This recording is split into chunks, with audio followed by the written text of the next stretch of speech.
Hello, everybody. Welcome back. Welcome back.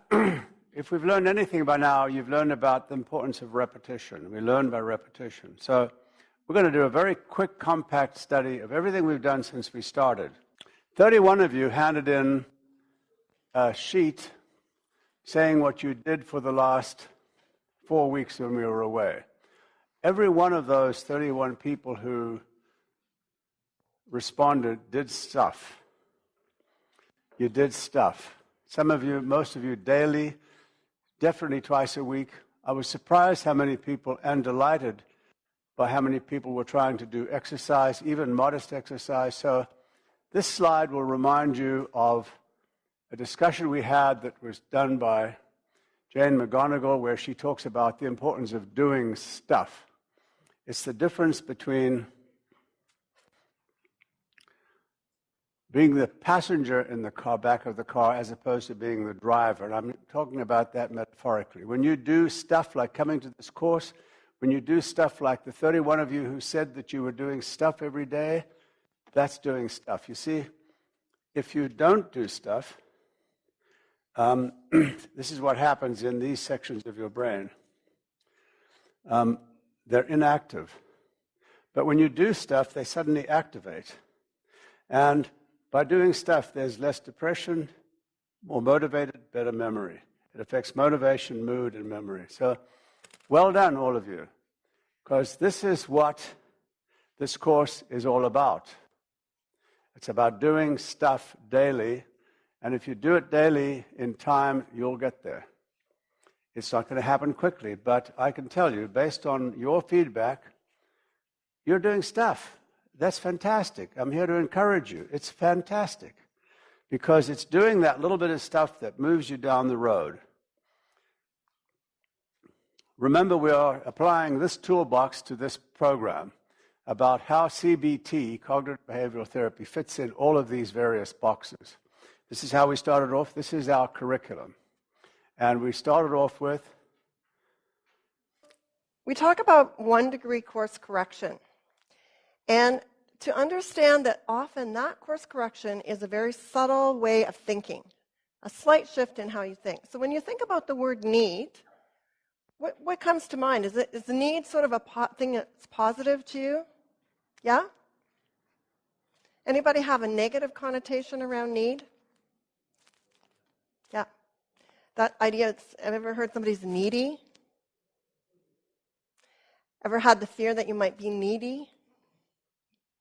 So when I say need, the reason I'll say also what I mean by that, or what are your values, what's important to you, it's to recognize that we've been socialized, for the most part, to really not only not honor our needs, but often to not even know what they are.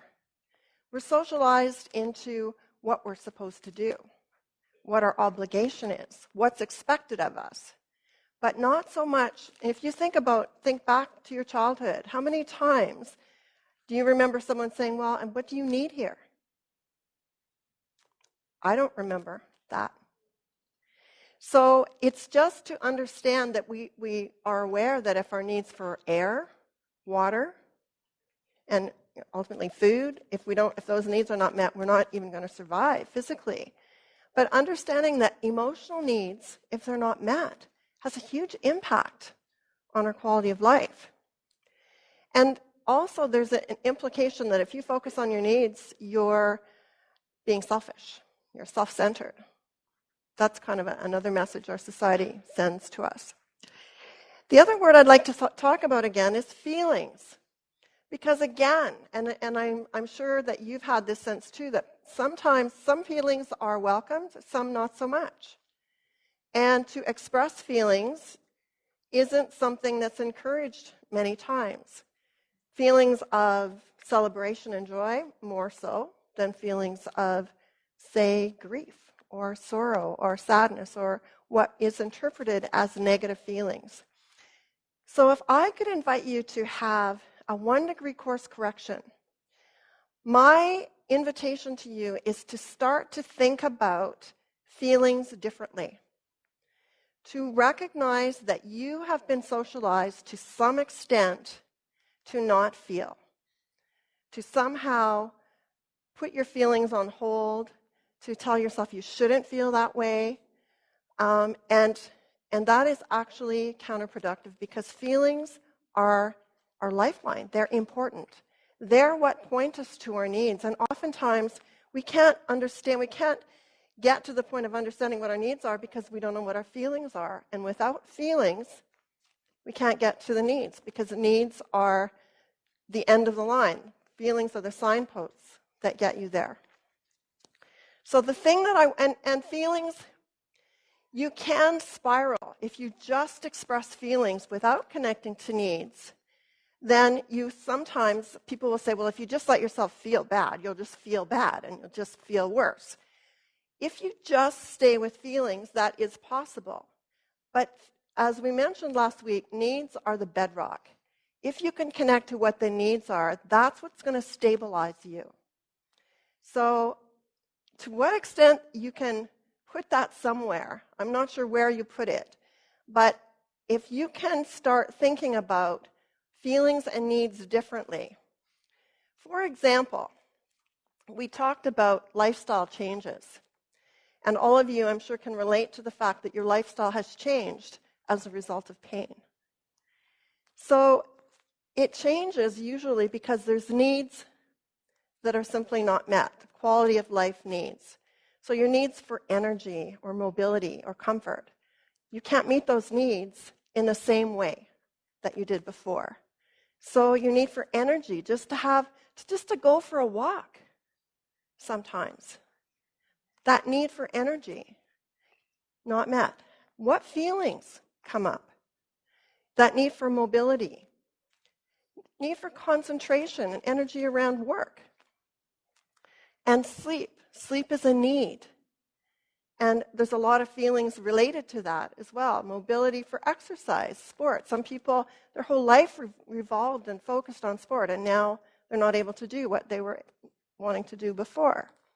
So, and even the things that we want to do to kind of connect to and to bring ourselves to a place of ease are not always available to us because of chronic pain. So we're going to take a 2-minute break, and I want you to just think about those two things, feelings and needs, and think about how you might want to shift them in terms of how you view them and how you see them in your life. And we're going to, after the break, we're going to go that next step to grief and mourning. Okay, so when lifestyle needs are no longer met, we often experience loss. Grief, as we talked about, is actually the organism's just instinctive reaction to loss.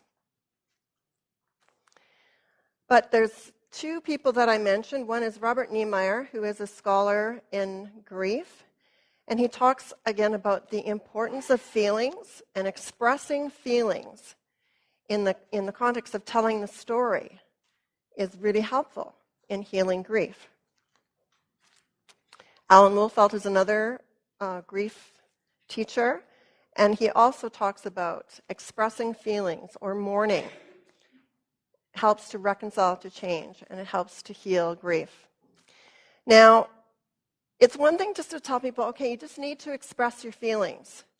But it's actually not that easy, and we talked a bit about how. We're talking about a tool that helps to express feelings in a way that, again, helps you get clarity about what's going on, and we're going to talk a bit more about that.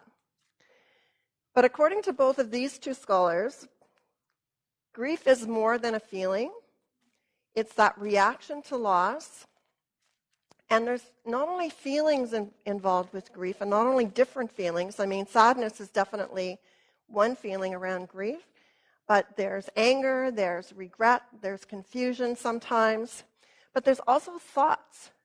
Thoughts like, oh, what would have happened if this would have happened, or if only this would have happened, or all kinds of thoughts that are often circular, and often they are exhausting. But their expression, which is very counter to what we are taught and socialized, their expression is actually valuable. It's important. However, in order to express them, you need to have support often. Because if you try to express feelings and you notice people sort of rolling their eyes or sometimes even more blatantly shutting you down, not really very interested in hearing how you feel, it doesn't support your ability to express those feelings.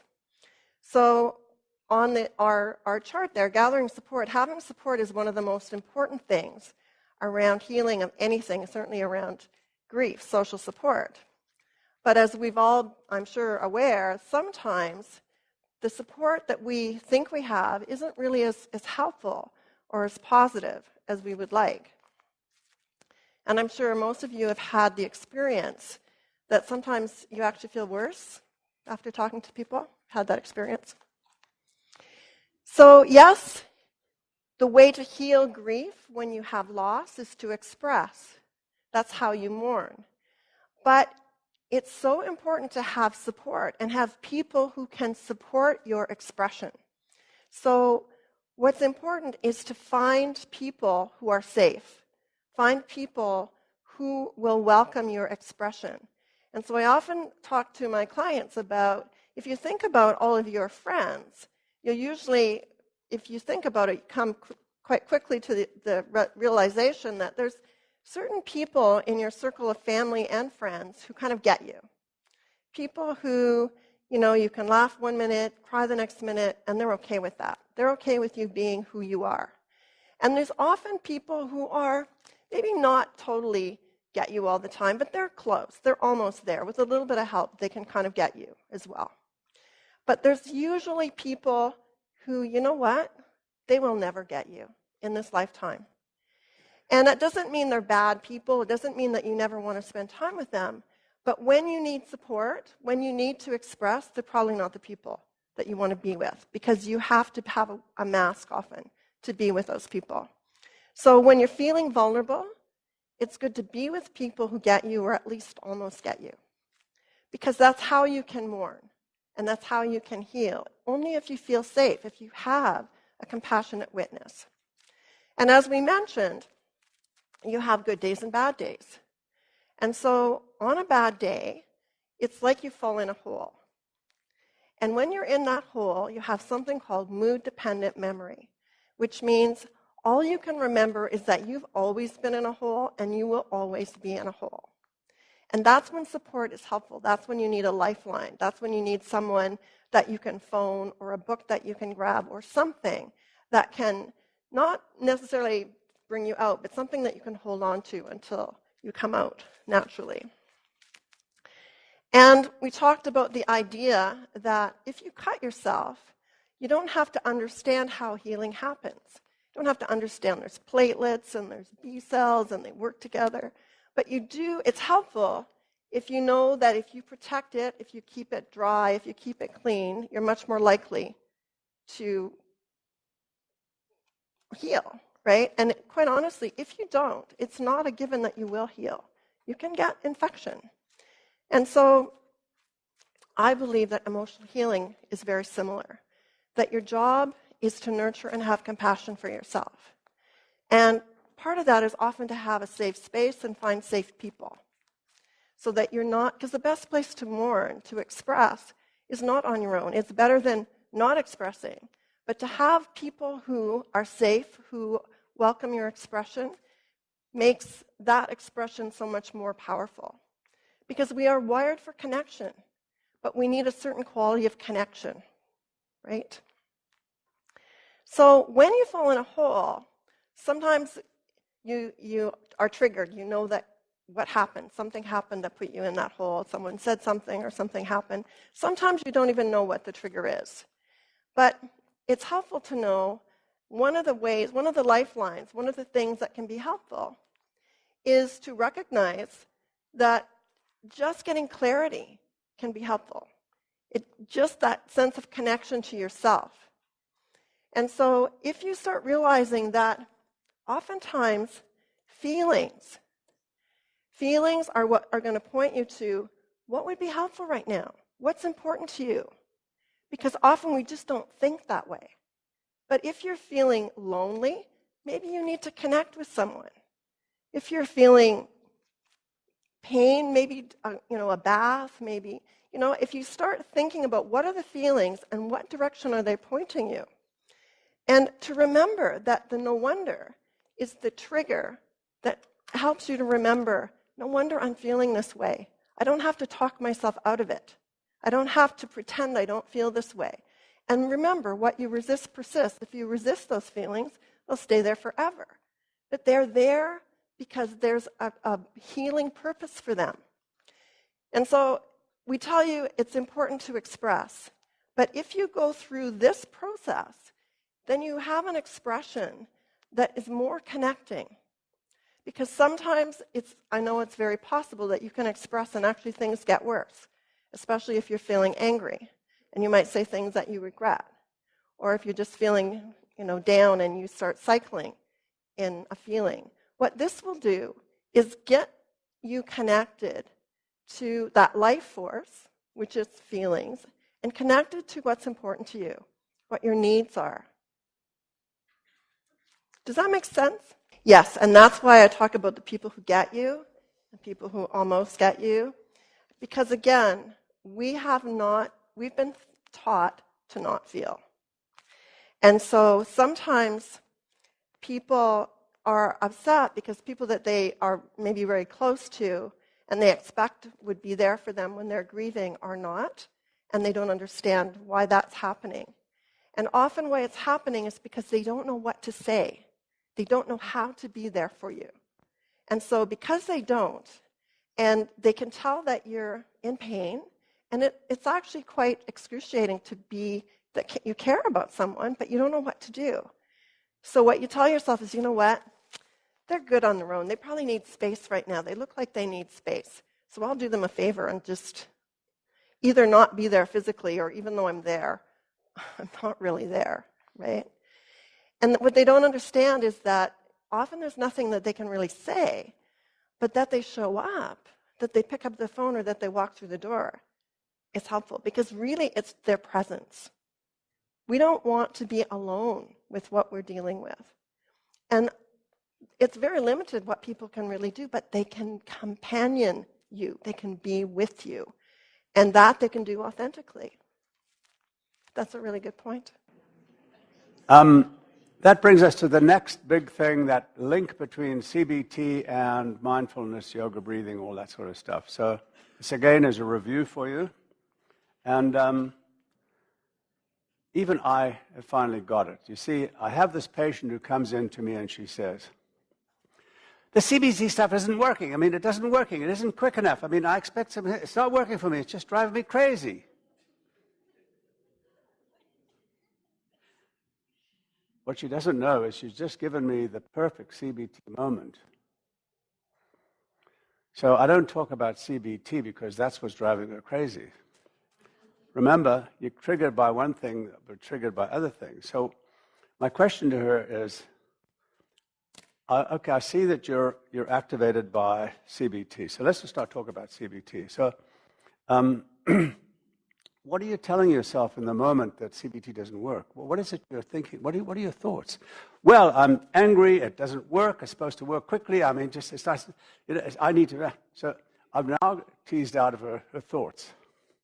She's given me all of the thoughts why CBT doesn't work. So I let it go on for a while, and then I say, how do you feel about that? Well, I feel angry. I'm disappointed. It should have happened, so I've now teased out her feelings. It's all about the fact that she doesn't believe in CBT, right?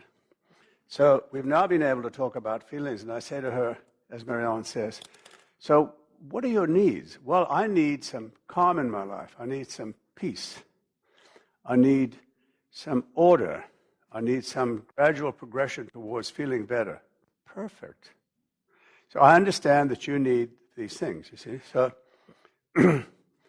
then I say to her, no wonder you're feeling frustrated and angry about that, because you need this thing to move in an orderly way to make your life peaceful and calm? She says, yes, that's it.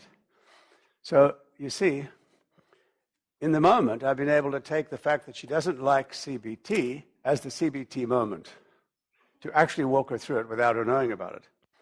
But our intention here is to have you realize that your CBT moment comes every day, several times a day. It's so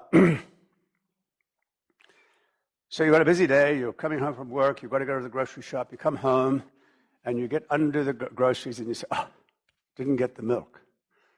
I'm so mad at myself. I'm angry. I mean, I don't have time for this kind of stuff. I'm just so frustrated. So I've got to make another trip to this grocery store. I don't need that. So there is your CBT moment.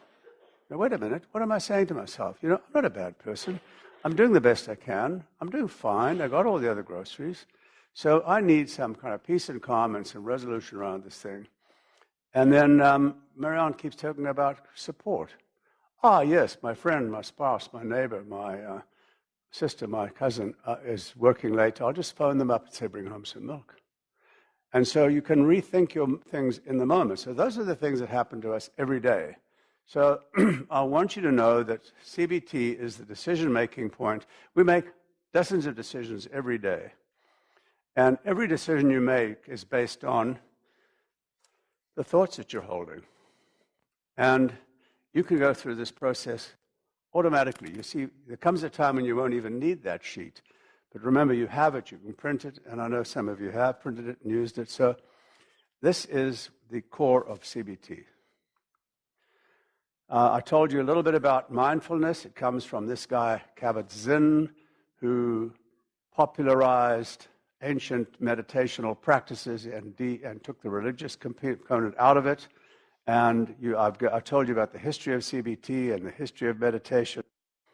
We told you that CBT, you're learning it by attending this course and learning about the toolbox, how CBT applies to each of those boxes.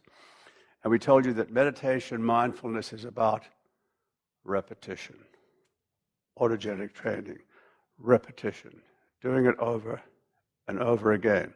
So that's why we're repeating a lot of our courses today to kind of summarize it in a little way for you as we go forward. Remember this little diagram that Mary Ellen put up? This is your decision moment you reach a dozen times every day. What am I going to do at this junction? Where am I going to go? What am I going to do? You have to make a decision. You have little mini CBT moments every day where you can figure out your thoughts, integrate your feelings and needs, and then go into the repetition process.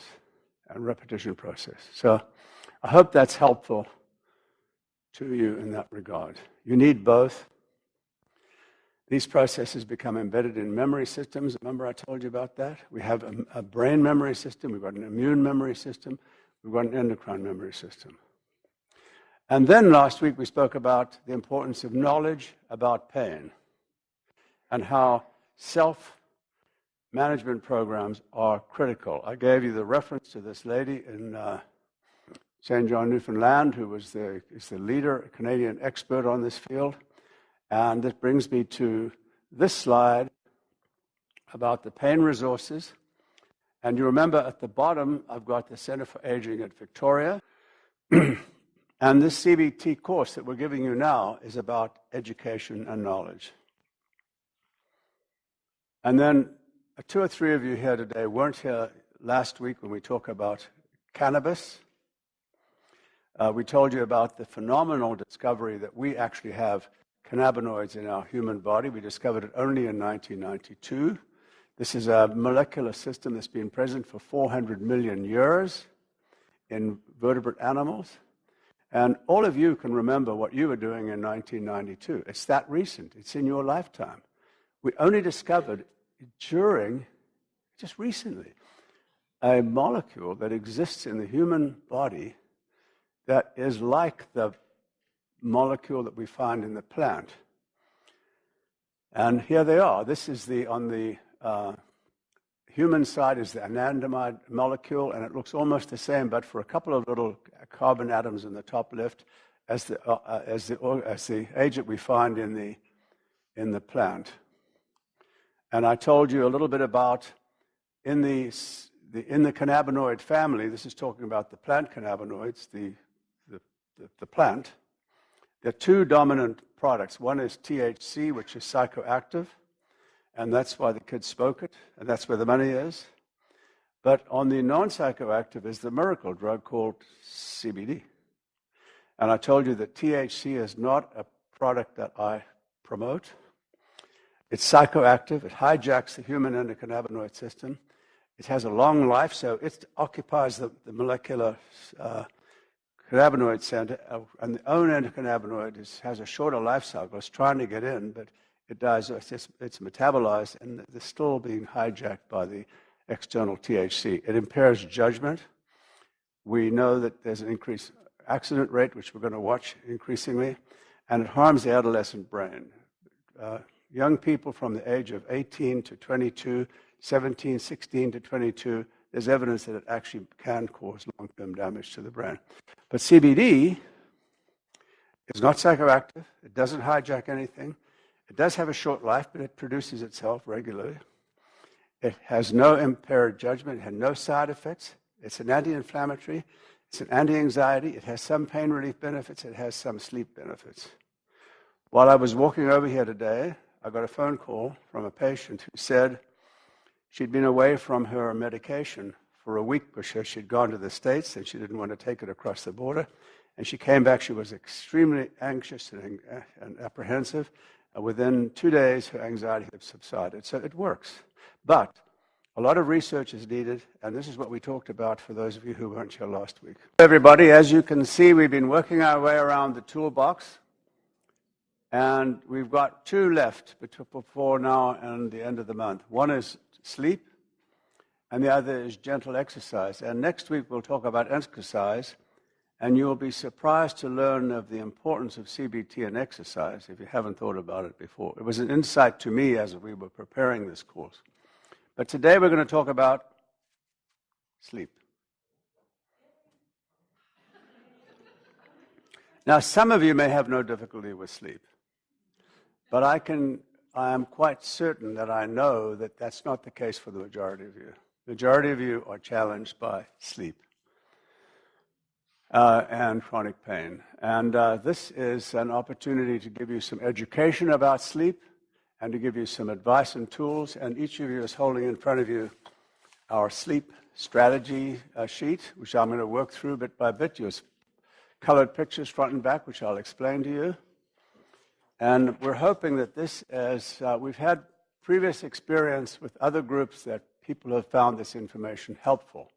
And the more you know about sleep, the better you'll understand about it. So here's a little Celtic proverb: a good laugh and a long sleep are the 2 best cures for anything. Of course, being Irish, a pint of beer would help. Now, this is an interesting thing because this is what happens to our chemistry in our body every day, by night and by day. We have fluctuations.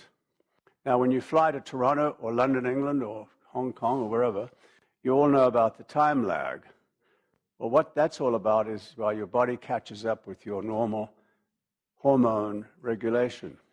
So you'll notice that during the day, this is cortisol, and this is melatonin. These are normal hormones in your system. You'll notice that in the morning, as you wake up, the cortisol begins to rise to keep you activated through the day. By the mid-afternoon, you're getting a bit drowsy, want that afternoon nap. And then in the evening, it falls off and stays low through the night, only to begin to rise in the early hours of the morning. On the other hand, melatonin is low by day, but it starts rising, you might notice, when it gets dark. So as it gets dark, your melatonin goes up. And melatonin is your sleep hormone. Now, some people take melatonin as an added. How many of you have used melatonin to help you sleep? There's some evidence that it works. Interestingly enough, melatonin has an anti-cancer effect.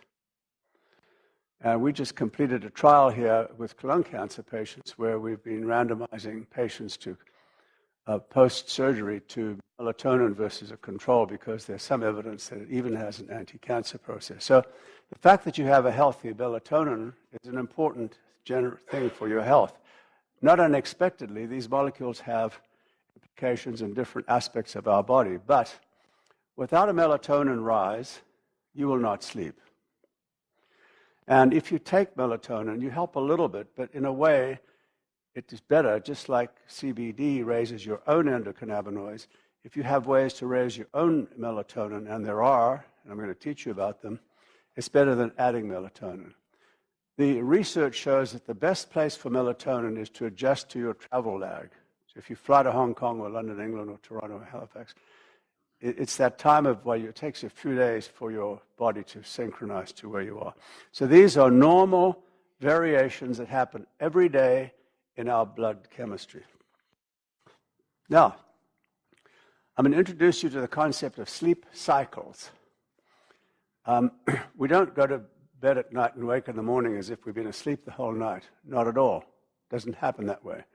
We do not go to bed in the night and wake up in the morning as if we've been asleep all night. While during the night, we go through a number of what we call sleep cycles. And there can be anywhere between 6 and 8 sleep cycles that you go through every day. And every cycle looks the same as the other. But you'll notice that we have what we call rapid eye movement sleep, which is shallow sleep. You see these spots? That's rapid eye movement sleep when you're shallow. So as you go into a sleep cycle, you go from rapid eye movement sleep to light, non-rapid, medium, and deep sleep. This is your deep sleep. And then within 55 to 60 minutes, the cycle's over. So you then, during the night, you get light. And during this phase, you're very light. And it's during this light phase that we dream. That's important to remember that, because I'm going to revisit it a couple more times. And then as you dream, you drift off into another sleep cycle. This goes on, and you notice that in the early morning, the sleep gets shallower. It's not as deep as it was earlier. So your best, deepest sleep is early in the night, but remember, cortisol is starting to rise in those early hours of the morning, and the morning sleep isn't as deep, but it's still restful. So these are what we call sleep cycles. And then finally, it's quite shallow, and then you wake at 6 in the morning or whenever, and away you go. Now, that's why I've got my hooter here, Fiery Phil.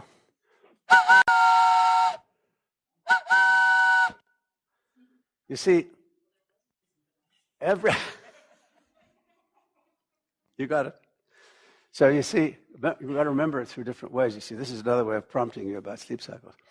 Think of each sleep cycle as a train that goes through in the night. Here's your sleep cycle. You start to fall asleep.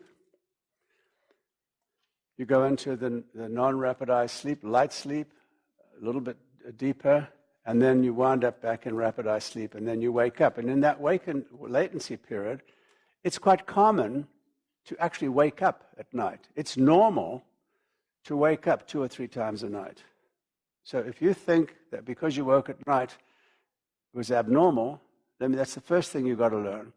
It's normal to wake up briefly between trains. I woke this morning at 3 in the morning. I was feeling rested, and I said, well, should I get up and do stuff and read? I said, no, I'm just going to lie down because I'll catch the next train. And sure enough, I lay quietly in. That's why I'm able to speak to you this morning. So, understand about the concept of sleep trains. And it's a neat little light because you've got the engine, and in the caboose it's getting light, and at the end of the train, latency, you wake up. So this is the analogy of what happens. Each sleep cycle is a separate train that goes through in the night. And at the end of the train, there's this process of latency when you can actually wake up for a few minutes. When you do wake up at night, don't be frustrated. It's normal.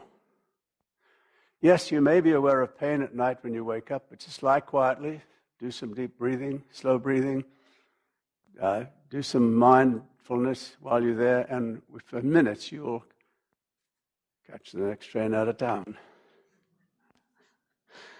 So there are tools that you can use. People, how many of you use these Fitbits? Ready? Do you want to talk about this, Meryl? This is Mary Ellen's sleep pattern. So what this thing is, she has a little Fitbit she puts on, and then in the morning, this shows up on her computer. And these are 2 different nights that she slept. You'll notice that these are the trains that went through in the night. And here a whole bunch of trains went through in the night, different night. But you'll see that she had sound sleep for 1 hour, 5 minutes. She had sound sleep of 5 hours. So it's a means of telling you what you have. You've got light sleep here, light sleep here.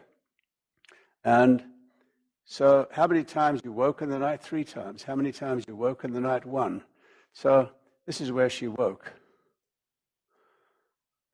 So this is something that if you're interested in, you can get one of those Fitbits that you put around your waist, around your wrist, and then it tunes into your computer. I don't know, magic. And what I can say about this is that the deep sleep is, for me, the sleep that I find restorative. But what's interesting is that as you get older... Oh, sorry. Can you not hear me?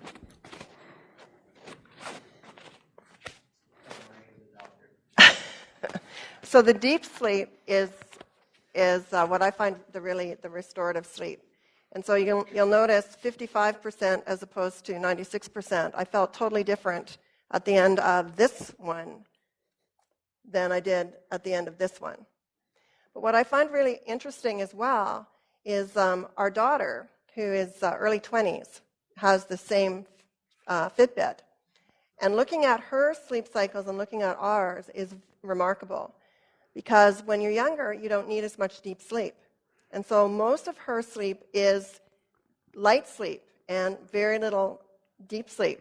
So it's really interesting to see the difference between, as you know, we get older, you have different requirements for sleep. And most of us know that we have different abilities, seemingly, to sleep. But I think when Bill's talking about the latency between trains, this is where CBT really comes in. How many of you have woken up in the night and panicked and thought, oh my gosh, I'm awake. Now I'm awake. And so what are you telling yourself? You're telling yourself you can't get back to sleep. So your cortisol is rising because you don't really understand that it's so normal to wake up.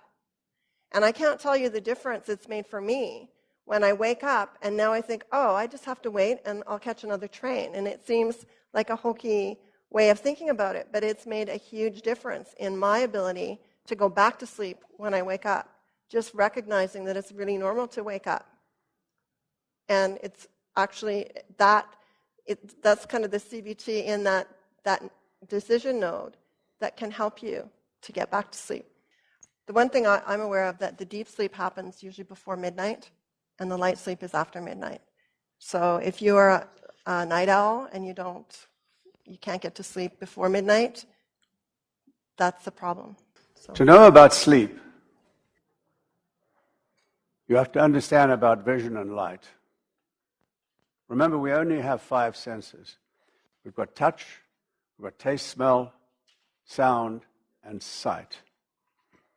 Now, if I smell something, I smell it briefly and it's gone. If I hear a sound, it's there and then it's silent.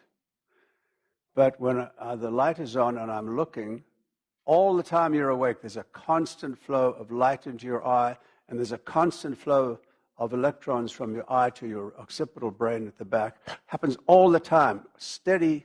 It's like rubbing your skin constantly in terms of a message coming from your skin.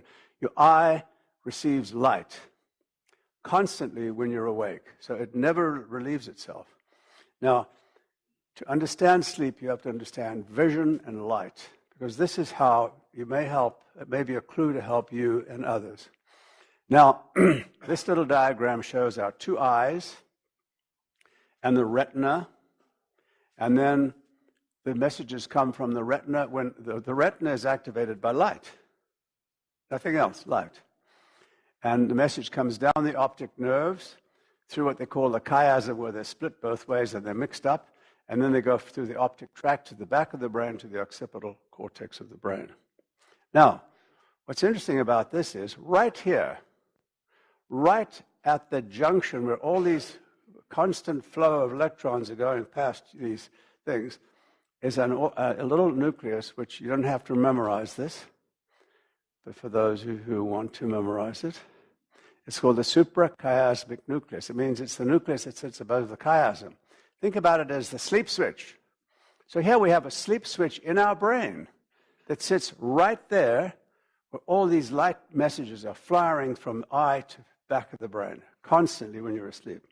So when the switch is on, when the light's coming in, the switch is on. When the light is darkness, the light switch is off. This is key to understanding sleep. So when the switch is on, remember we talked about the cortisol's high because it's daytime, and the melatonin's low, correct?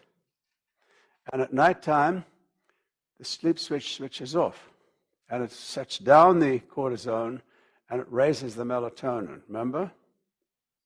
So you don't have to be too sweated about this fancy diagram, but as light enters the eye, it goes to this little gland, the pineal gland, which through numerous beautiful neurological connections secretes melatonin. So there's a link between light, the light switch, and melatonin.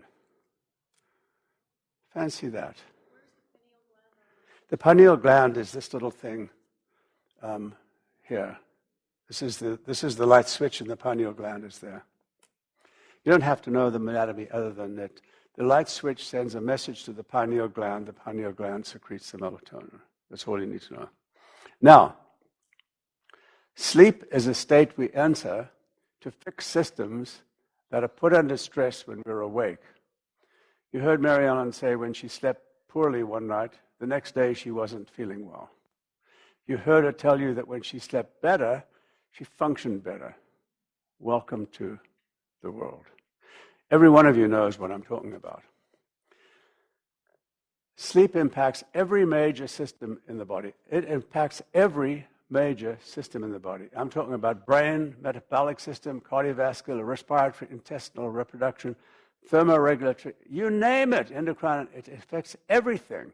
So sleep, how you sleep the night before, is a measure of how you function the next day. If you sleep badly, your pain will be worse the next day. If you sleep well, your pain will be less the next day. If you sleep well, your immune system will be more charged. So last night when I woke at 3, I was lucky to catch the next train because that left me refreshed this morning to come and talk to you guys. So it's just memorizing how the system works.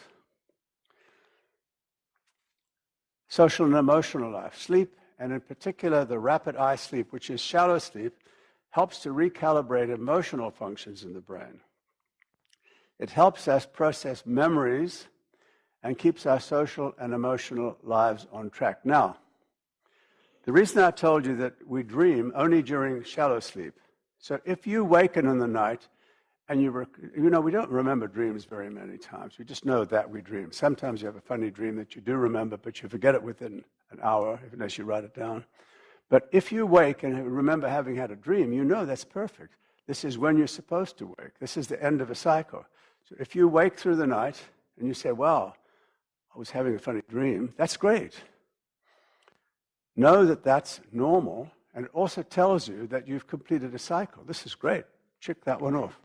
So the feedback we've had on talks on sleep, the two things people find helpful to know is that to waken at night is normal. And the second thing is, if you are aware that you were dreaming when you wake up, perfect. You've just completed a sleep cycle. You've just got off to the end of the train. You got to the caboose and you got off. Perfect. So when you have these phenomena, that's good. So when you waken in the night and you can remember you were having some fuzzy dream about something, that's perfect. You're supposed to wake, and the dream tells you that you had a completed cycle. It's when the phone rings at 3 in, and they say, come on down here to the emergency. Fiery Phil's got a blood pressure of 20. Wakens me in the middle of my sleep cycle. And I've got to rush down to the emergency room. It doesn't actually help me because I've been interrupted in the middle of a sleep cycle. We're going to carry on. We're going to just give you some more information in sleep. This is a functional MRI I wish the radiologist hadn't put those little green and red circles around it. So if you could look at these things and take away the sleep cycle. This is a healthy young research assistant. We always use research assistants to do these research things, I see. So this is the normal young person, and these little red spots that you see here and here and here and here are the uptake in the amygdala of the brain. The amygdala, remember the brain model? The base of your palm is the reptilian primary brain, where your respiratory cycle and your cardiac cycle and your brainstem functions happen. Remember, your thumb is folded in as the amygdala. It's the emotional center of the brain. Remember, when you fold your fingers over the top, your prefrontal cortex folds over your amygdala and touches the brainstem. So your amygdala, this little guy, is your emotional center of the brain. Now, this is a healthy young person who had a functional MRI done when he was well rested. Now, this same individual was kept awake for a whole night. I don't know how they did it, but they kept this young guy awake all night. And the next day, they did the same thing. And look what happened to him. Look at what happened to his amygdala here. And you see, that's the amygdala. They've lit up. They've gone on fire. This is a normal thing that happens when you deprive a normal person of sleep. So when we, as people, don't sleep very well, no wonder you have a heightened emotionality in the morning. I'm angry, I'm upset, I'm edgy, because this is what happens when you don't sleep. Your amygdala lights up. It just fires up. So this little thing shows you what happens to a healthy young person. And this is what happens to all of us when we don't sleep well. And if you do sleep well, you could be like this in the morning. This is another same thing, control on the left side, and the amygdala lit up on the right side. Now, let's come back to what happens every day. Okay? We talked about the sleep cycle. Remember, at 6, 7 o'clock, 8 o'clock at night, melatonin starts to rise. But this is how the hunter-gatherer used to live. It's not how we live in modern society, because we've got lights that we put on. And there's evidence that our LED lights and our lights that we're looking at there is high in blue light, and it suppresses the onset of melatonin. One of you told me that you take melatonin and you don't feel any rest, because we don't let our melatonin get going, because we keep the lights on at night.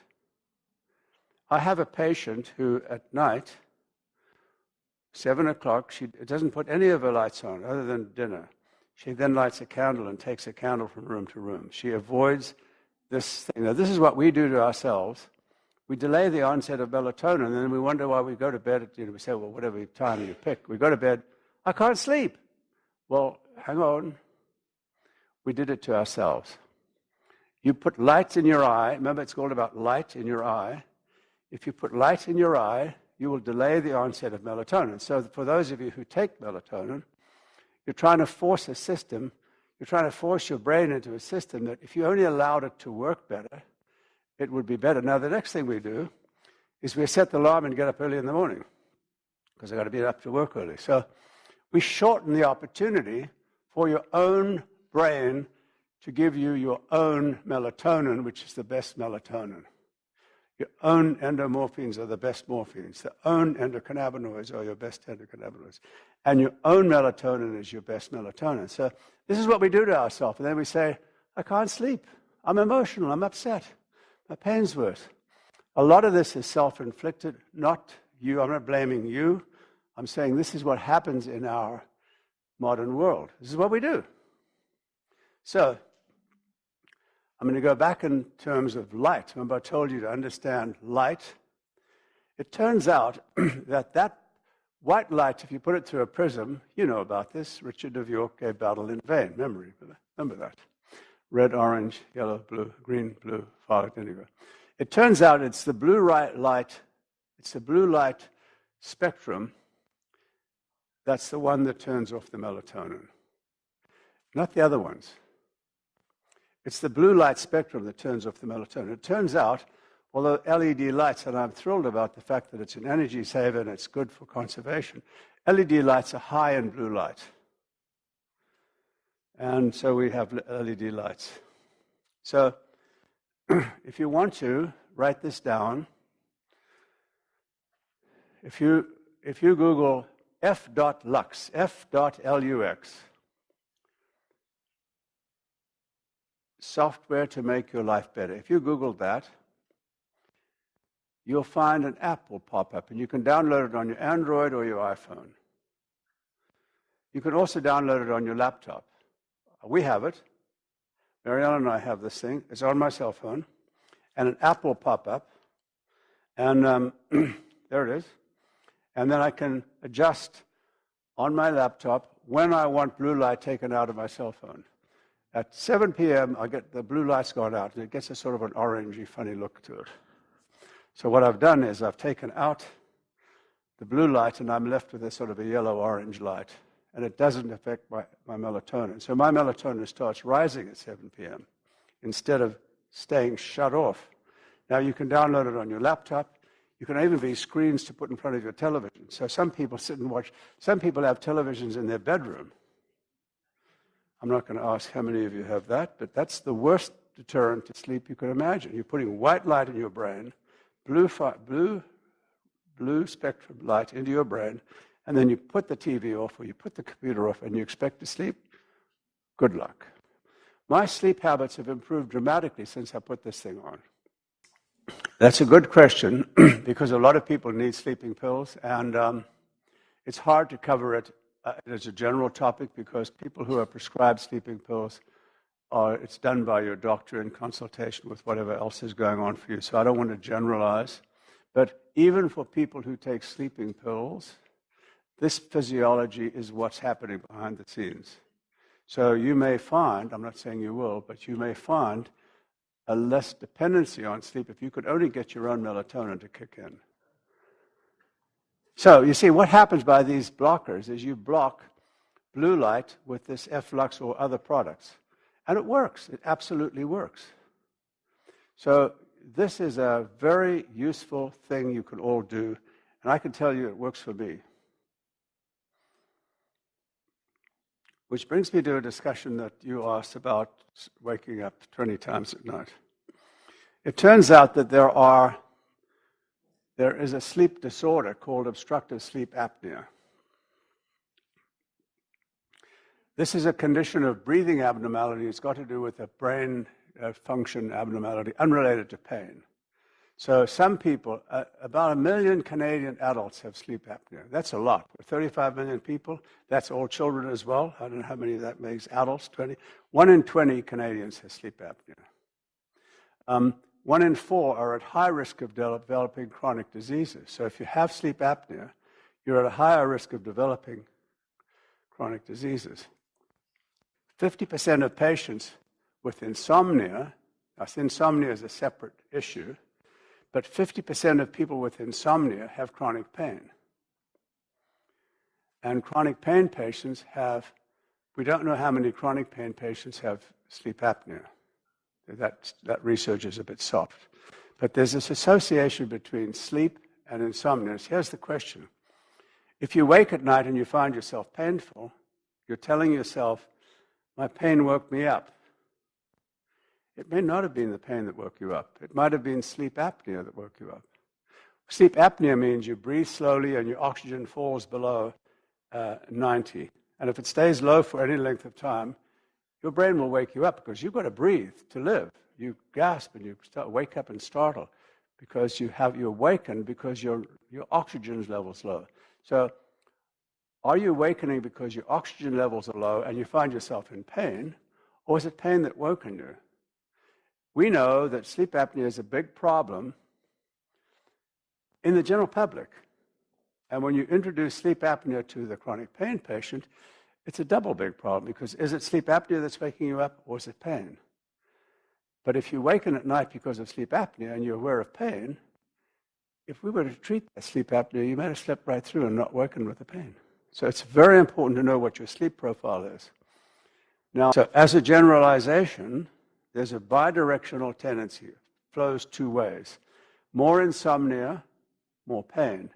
More pain, more insomnia. So this whole question of sleep abnormality is important. And we need to know, when you come to see us at the clinic, we need to know what your sleep profiles are.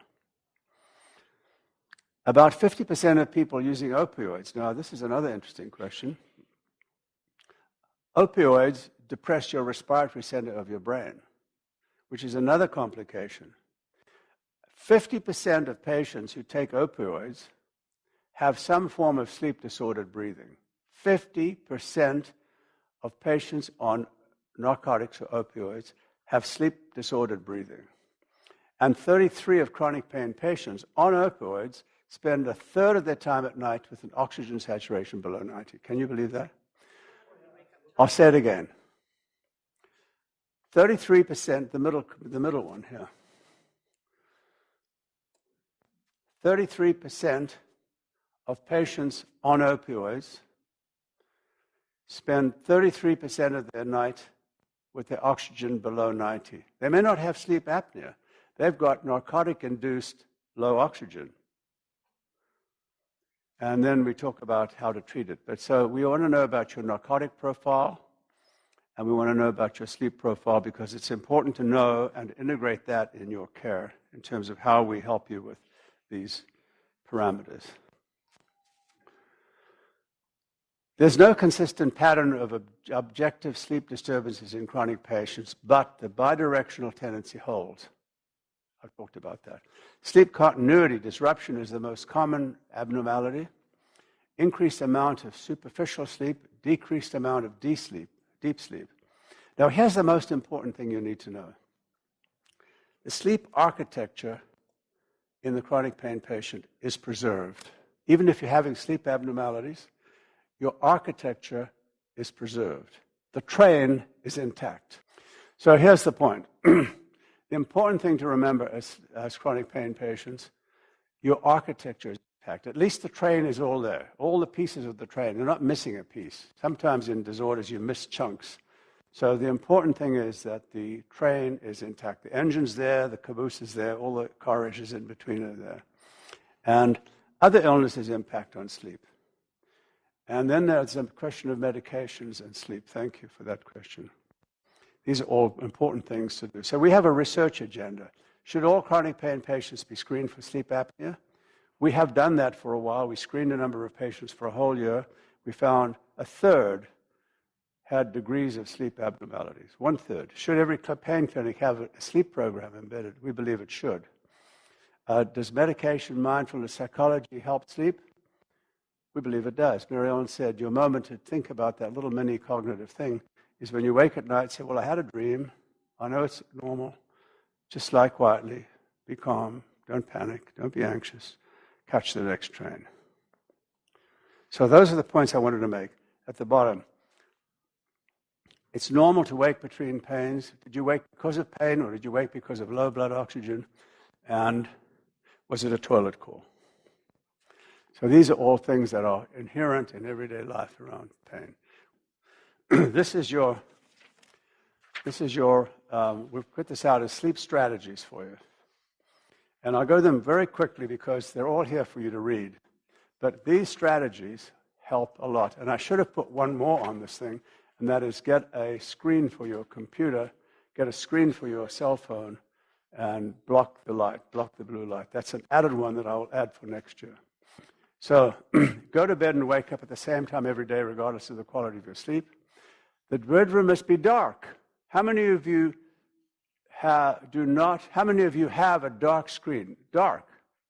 It's got to be dark. You can't let the moonlight come in. Moonlight lightens up. You have to be dark. Your bedroom has got to be dark. It's got to be quiet, and it's got to be cool. So at night, put your thermostat down to 65. It's got to be cool. Restrict beverages and fluids after 6 to help you with your bedroom call.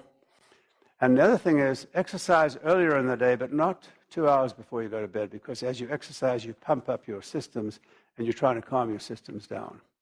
Focus on a larger meal at noon and a smaller meal at night. You don't want to go to bed with a big food. So tend to have your bigger meal earlier in the day and a smaller meal at night. If you need a nap, no more than 30 minutes, set the alarm. And no naps after 3 p.m., none. Take a warm bath or a shower to raise your core temperature just before you go to bed. Now, here's the trick. Don't watch television or the laptop 2 hours before you go to sleep unless you've got an efflux blocker. I'm going to add that to this thing. And use the time in the evening, instead of watching screens and watching television and activating your mind, that's the time to do your repetitive relaxation thing, your mindfulness thing. Listen to relaxation tapes. Listen to music. Listen to whatever you like to do. And this is your time to do slow breathing. By the way, slow breathing is the best thing to do in the middle of the night when you wake up and you're waiting to catch the next train. That's when you do slow breathing.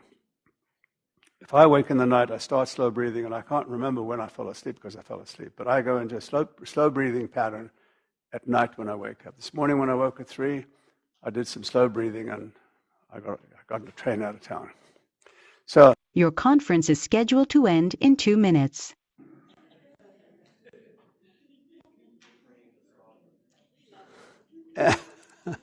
So if you cannot get to sleep in 30 minutes, get up, move around to a separate room until you feel sleepy.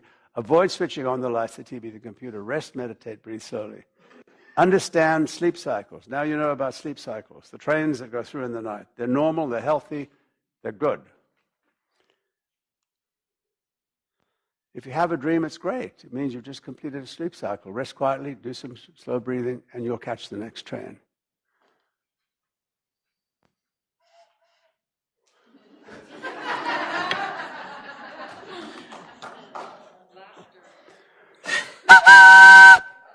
Thanks, everybody.